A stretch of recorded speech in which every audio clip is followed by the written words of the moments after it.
Question એ છે કે અહીંયા ચુંબકીય ક્ષેત્ર રેખા તો તમને દેખાય જ છે. અહીંયા મેં એક સમઘન લીધો છે, તો અહીંયા ફ્લક્સ કેટલું થાય? 0 નો 0 0 થાય. 0 થાય. કેમ? બંધ પૃષ્ઠ. બંધ પૃષ્ઠ. જેટલી સમઘન ક્ષેત્ર રેખા એન્ટર થાય છે એટલી ક્ષેત્ર રેખા બહાર નીકળે છે, મતલબ અહીંયા પણ ફ્લક્સ 0 થાય. તો જુઓ, તમે જ્યારે હું આ પીડીએફ મોકલીશ, પીડીએફ નો સાચો અભ્યાસ કરશો તો ધીમે ધીમે તમને આઈડિયા આવતો જશે. બરાબર, થોડો સમય લાગશે પણ આઈડિયા કોન્સેપ્ટ થતો જશે.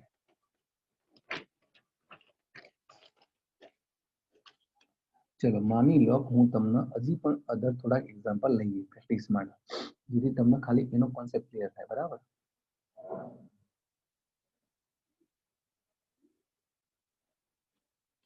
અહીંયા ચુંબકીય ક્ષેત્ર રેખા આ રીતે છે.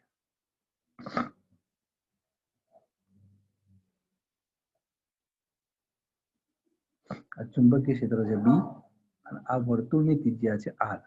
ચલો અહીંયા ફ્લક્સ કેટલો થાય?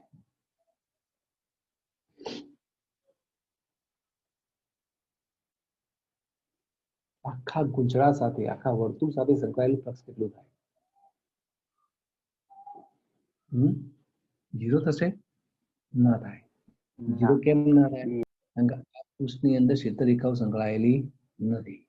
PA/2. તો મતલબ સૂત્ર cos વાપરવું પડે. BA cos theta. બરાબર.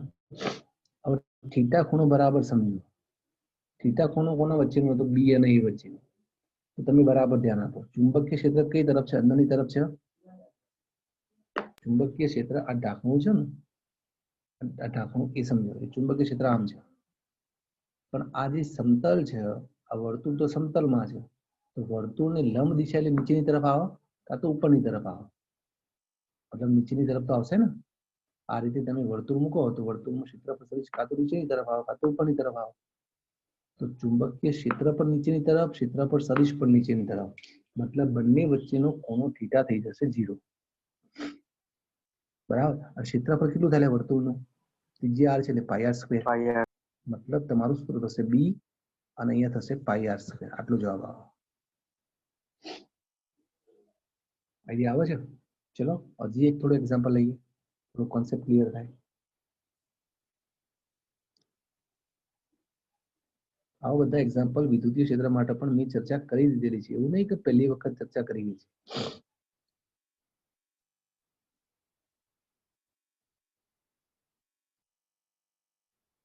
આ રીતનું પૃષ્ઠ છે,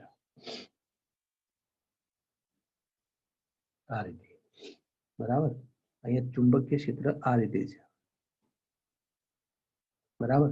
અને અહીંયા આ બંને વચ્ચેનો ખૂણો 30 ડિગ્રી છે. મારો પ્રશ્ન એના જ છે, ફ્લક્સ કેટલું?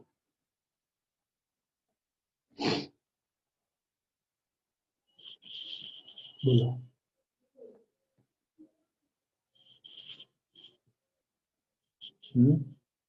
ફ્લક્સ કેટલું થાય બેટા? b pi r²/2. અહીંયા ત્રિજ્યા જ ક્યાં આપી છે? BA cos 60. BA cos 60 કોણ બોલ્યું?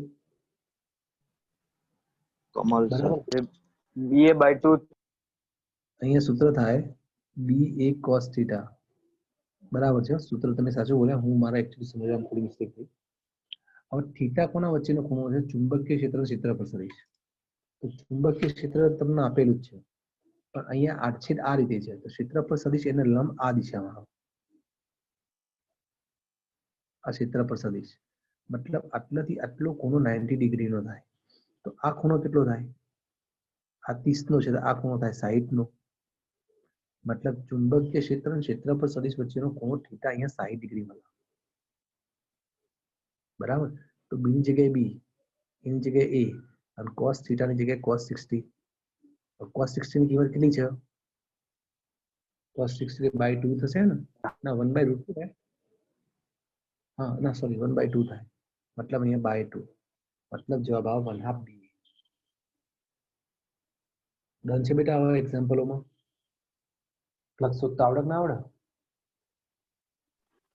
હા સર. બરાબર. તમે એક્ઝામ્પલો જોજો બરાબર, તમે એનો અભ્યાસ કરજો તો તમને એક્ઝેક્ટલી આઈડિયા આવશે ફ્લક્સ શોધવું કેવી રીતે.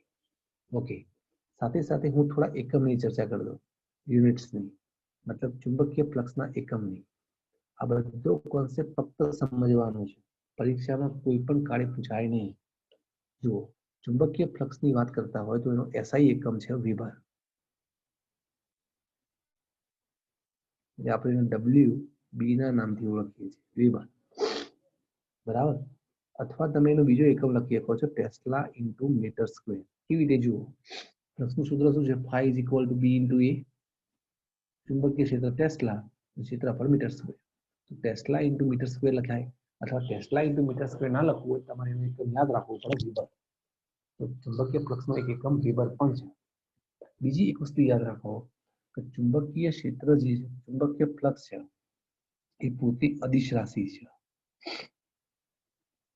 આ પોતે અદિશ છે, એટલે એના દિશાની કદી ચિંતા કરવા બેસવાનું નહીં. સાથે સાથે હું તમને આનો સીજીએસ એકમ પણ કહી દઉં. ફ્લક્સનો સીજીએસ એકમ મેક્સવેલ થાય. આ તમારી બુકની અંદર આપેલા નહીં, પણ ખાલી આપણે વાત કરીએ.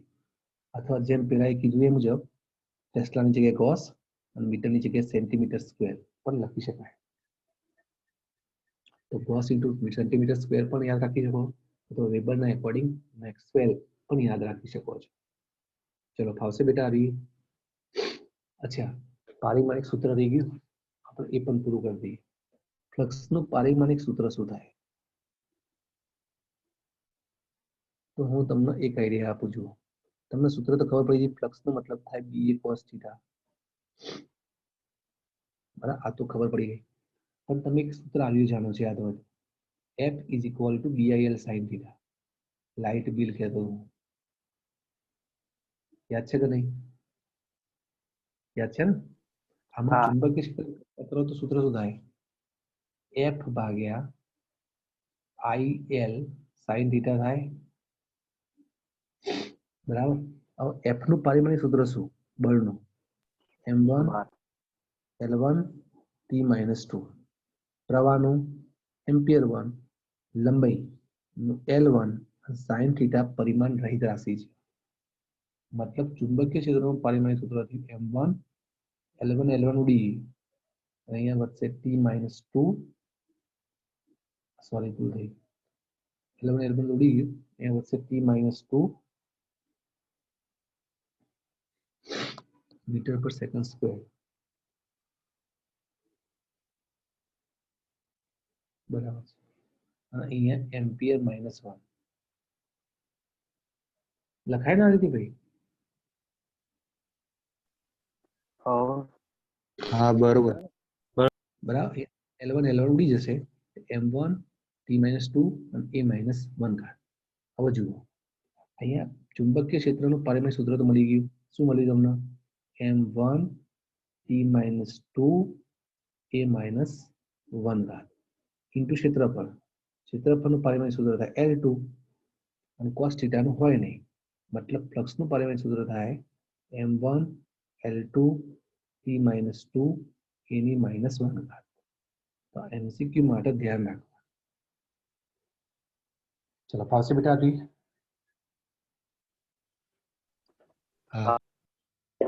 બરાબર. તો આપણે હજી એવું કહી શકીએ કે આપણે ચેપ્ટરની ખાલી શરૂઆત કરી છે. મેં તમને ચુંબકીય ફ્લક્સ અથવા ફેરેડેના જે નિયમો છે એ સમજાયા. તો આજના લેક્ચર્સની અંદર સૌથી પહેલા તો ફેરેડેના પ્રયોગ ઉપરથી તમને શું ખબર પડી? કોણ કહેશે? કહો. વિદ્યુતીય પ્રવાહ માટે ચુંબકીય ક્ષેત્ર જવાબદાર નહીં, સંકળાયેલી ચુંબકીય ક્ષેત્ર રેખા સાથે. કોઈ પણ લૂપ હોય અથવા કોઈ પણ બંધ ગાળો હોય, એના સાથે સંકળાયેલા ચુંબકીય ફ્લક્સમાં ફેરફાર થાય તો જ પ્રવાહ પેદા થાય. ચુંબકીય ક્ષેત્રના લીધે કદી પ્રવાહ મળતો નથી હોતો. પછી મેં તમને બીજું ડિસ્કશન ચુંબકીય ફ્લક્સ વિશે આપ્યું, જે તમે ઓલરેડી જાણો છો. આ બંને બાબતો વિશે આપણે ચર્ચા કરી ગયા છીએ. હવે આપણે આના પછી એક ઇમ્પોર્ટન્ટ થિયરી આવે છે, તો એ ઇમ્પોર્ટન્ટ થિયરી ઉપર જઈએ. તમને એ થિયરી આ રીતે આપેલો છે. તો ફેરેડેનું નિયમ લખો અને સમજાવો. આ રીતે વાત કરેલી છે. તો તમે ફેરેડેના પ્રયોગો કર્યા, એનાથી મારે કોઈ લેવા દેવા નહીં. અહીંયા આપણો ક્વેશ્ચન છે ફેરેડેનો નિયમ લખો અને એને સમજાવો. તો ફેરેડે આપણને શું વાત કરી? તો કોઈ પણ ગુંચળા સાથે સંકળાયેલ ચુંબકીય ફ્લક્સમાં ફેરફાર થાય તો ગુંચળામાં EMF પેદા થાય, બરાબર છે? અને એ EMF ના લીધે વીજ પ્રવાહ પેદા થાય. મતલબ એને આ સ્ટેટમેન્ટ આપ્યું. એનું સ્ટેટમેન્ટ આ રીતે હતું, જુઓ. પરિપથમાં પ્રેરિત થતું EMF નું માન એ તે પરિપથમાં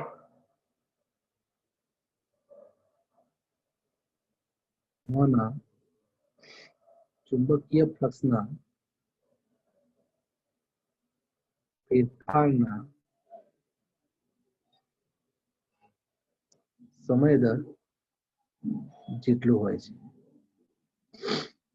આ રીતનું વિધાન છે. હવે તમે કહો સર આમાં સમજાવો. એકચ્યુઅલી આ બધી ચર્ચા કરી ગયેલા છે. એક મિનિટ ચાલુ રાખો.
ચલો ધ્યાન આપો. તો ફેરેડેનો જે નિયમ છે એમાં એવું કહે છે પરિપથમાં પ્રેરિત થતું EMF નું મૂલ્ય, મતલબ મૂલ્ય એ પરિપથમાંના ચુંબકીય ફ્લક્સના ફેરફારના સમય દર જેટલું હોય છે.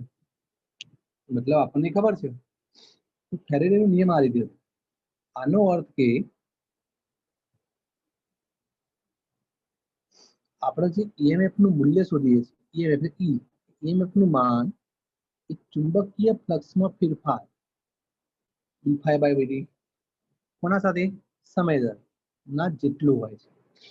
તો અહીંયા ચુંબકીય ફ્લક્સનું મૂલ્ય એટલે EMF નું મૂલ્ય, તો પરિપથમાં પ્રેરિત થતું EMF એ ચુંબકીય ફ્લક્સના ફેરફારના સમય દર જેટલું હોય છે, બરાબર? પરંતુ તમે EMF નું સૂત્ર લખતા હોય તો તમારું સૂત્ર આવે -dϕ/dt. મતલબ તમે વિચારતા હશો આ નેગેટિવ ચિહ્ન કેમ આવે? આપણને એવો પ્રશ્ન થાય, સાહેબ નેગેટિવ કેવી રીતે આવ્યું? તો આ જે નેગેટિવ સાઇન છે એ નેગેટિવ સાઇન એ લેન્ઝના નિયમની હાજરી છે. લેન્ઝના નિયમના લીધે એ નેગેટિવ સાઇન આવતું હોય છે. તમને એવું થાય સાહેબ લેન્ઝનો નિયમ ક્યાં છે? તો લેન્ઝનો નિયમ આપણે કાલે ભણીશું એટલે તમને ખબર પડશે કે નેગેટિવ સાઇન આપણે લખીએ છીએ. તો બસ આ એક નોર્મલ સ્ટેટમેન્ટ છે. તો તમારે EMF નું મૂલ્ય કેવી રીતે શોધાય? તો જે ચુંબકીય ફ્લક્સ છે એના ફેરફારનો દર લેવાનો અને એનું ઋણ મૂલ્ય લો તો EMF મળે. અને મૂલ્ય શોધવું હોય તો ઋણ મૂલ્ય નહીં, ખાલી મૂલ્ય લઈ લેવાનું. ઓકે, માની લો કે તમારું જે ગૂંચળું છે એ ગૂંચળાને n આટા હોય તો તમારા ગૂંચળાને n આટા હોય તો તમારા EMF નું સમીકરણ આ રીતે થાય. તો એક આટા માટે E = -dϕ/dt હોય, n આટા માટે -n/dϕ/dt. મતલબ ફક્ત n વડે મલ્ટીપ્લાય કરવાનું થશે. આવડશે કે નહીં આવડે? આવડે ને? તો આ સમીકરણ જે છે એ તમારે યાદ રાખવું પડે. આવશે કે નહીં આવડે? તો ફેરેડે જે સ્ટેટમેન્ટ આપ્યું છે એ સ્ટેટમેન્ટ તો આપણે ઓલરેડી ભણી ચૂકેલા છે, બરાબર? તો ભાઈ કોઈ ગૂંચળાની અંદર n આટા હોય અને એ n આટા સાથે સંકળાયેલા ફ્લક્સમાં સમય સાથે ફેરફાર કરો તો એ ગુજરાતમાં ઈએમએફ પ્રેરિત થાય અને ઈએમએફ ના લીધે ગુજરાત શું મળે? વીજ પ્રવાહ મળે. That's all finish. આવડત ના આવડે તમને? બરાબર. આ ચેપ્ટર ઈઝી કેમ છે ખબર છે તમને? આ ચેપ્ટર ઈઝી એટલા માટે છે કે આ એક જ સૂત્ર વપરાય છે, એક જ. અને એમાં ફાઈ નો મતલબ શું થાય? તો તમને ભણી ગયા phi is equal to BA cos theta. એ પેલા ફ્લક્સ શોધીને એનું વિકલન કરી નાખો એટલે તમને ઈએમએફ મળી જાય. ઈએમએફ મળે તો ઈએમએફ ના અવરોધ વડે ભાગી નાખો, પ્રવાહ મળી જશે. ઓહમના નિયમ પ્રમાણે. એકદમ સિમ્પલ એક્ઝામ્પલ હોય આમાં. તો આઈડિયા આવત ના આવે આપણને? આવશે કે નહીં? હવે જુઓ, અહીંયા ઉદાહરણ નંબર પહેલું છે. દરેક વિદ્યાર્થીએ હોમવર્કમાં કરવાનું. હોમવર્ક, બરાબર. ઉદાહરણ નંબર જે પહેલું છે હોમવર્કમાં કરે છે. એ વખતે એ પ્રયોગ 2 ના આધારે પૂછ્યું છે. તો તમે પેજ નંબર 205 ખોલશો ને, 205 ઉપર પ્રયોગ નંબર 6.2 લખેલું છે. પહેલા પ્રયોગ વાંચી લેજો,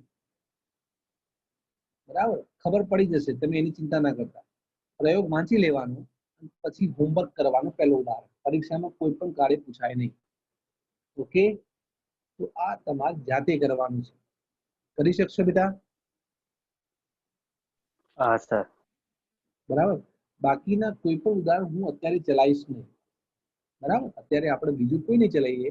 હવે કાલના લેક્ચરની અંદર આપણે લેન્સનો નિયમ લેશું, બરાબર. લેન્સનો નિયમ અને ડાયરેક્શન્સ આ બંને વસ્તુ સમજી લેશું અને પછી સ્વાધ્યાયનું ઉદાહરણના એક્ઝામ્પલ લેશું. આ ચેપ્ટર તો તરત ખબર નહીં પડે. ખાલી તમારે જુઓ, આજના ચેપ્ટરની અંદર આજે જે ચલાવી એમાં ફક્ત આ યાદ રાખવાનું, આ તૈયાર કરવાનું.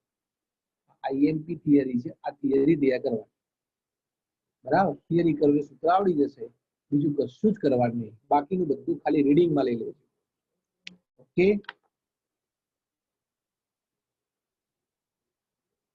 ઓકે લે. Okay sir. Okay okay. તમારા તરફથી કોઈ હોય તો ક્વેશ્ચન